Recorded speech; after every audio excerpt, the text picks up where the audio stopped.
Teacher Susie Denton has a German-inspired Drums Alive class to improve students' kinesthetic awareness of their sensory and motor skills.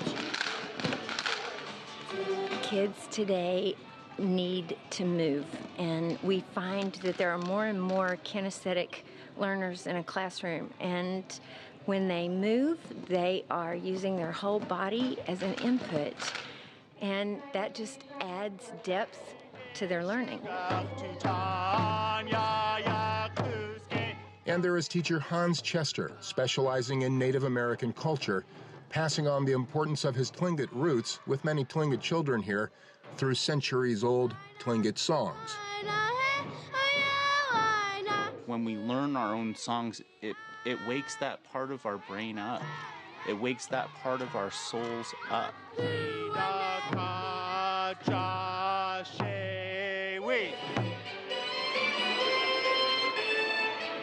And once a week here, there is dancing to the Caribbean-influenced merengue. Boys here taught how to treat a young lady.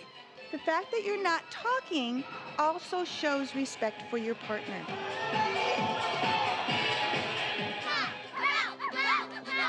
Well, bake that supper good and brown, lay them sweet taters round and around, sweet taters. Teacher Rod Christ is a Beach Boys-era local rocker with his own local band outside the classroom, who says the rock band class he holds in Lorrie Heagy's music room helps her younger violin students to integrate and bond with older fifth graders here. School bullying all but non-existent here, he says, thanks to music bringing everyone together.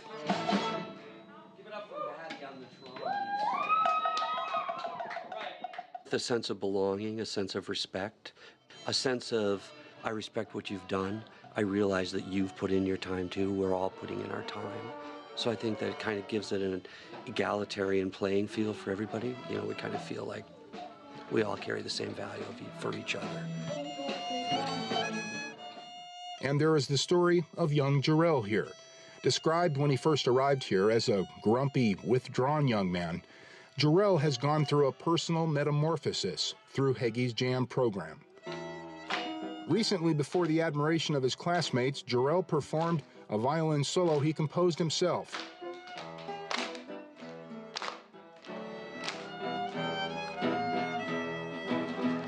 His new status as one of the most respected and popular kids in school, says Heagy, a testament to how much music can transform a child's outlook on life. Music definitely engages the whole child, both intellectually, emotionally, socially. Perhaps no greater example of Jam's success has been the personal growth made by two physically challenged students here, Ryan, born without much of his right arm, and Lily, a young stroke victim, losing the use of her right arm. Jam has given them a sense of normalcy, says their kindergarten teacher, Joanne Steiniger. Because they want to do it just like the rest of their friends. We're pretty impressed. Wow. Did you guys see how well they were doing? They were doing a great job. It's a testimony to Joanne Steiniger and the school staff about how do we help students who are having some physical challenges to make the violin accessible to them. We're now using sort of a harness and looking into a prosthetic.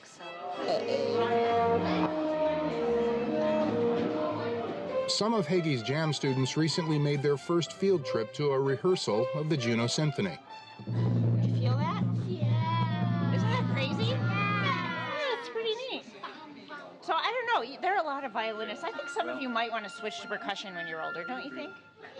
The ensemble of volunteer musicians here, from the man from China, music teacher Guoha Shah, to his star student David Miller, capturing the spirit of Jam's philosophy, says Heagy, using music as a vehicle for social change. An orchestra, says Heagy, the perfect metaphor for the ideal society. Every person in the orchestra serves a different purpose, but together creates something of worth and bigger than anything they could have done by themselves. Lorrie Heagy's Jam program, in many ways, she says, a rehearsal for the life awaiting her students one day, preparing them for their main performance on life's bigger stage.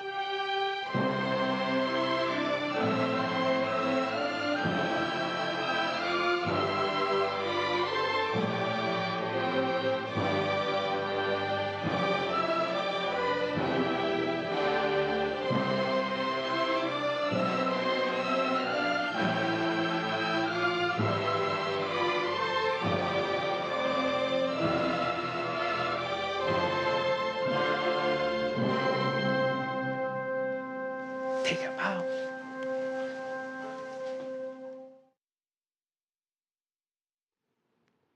That was Mike Kirsch reporting from Juneau, Alaska. We'd love to hear from you about this story and all America's Now stories. Please write to us at an@cctv-america.com or send us a tweet. Our handle is @CCTV America's Now.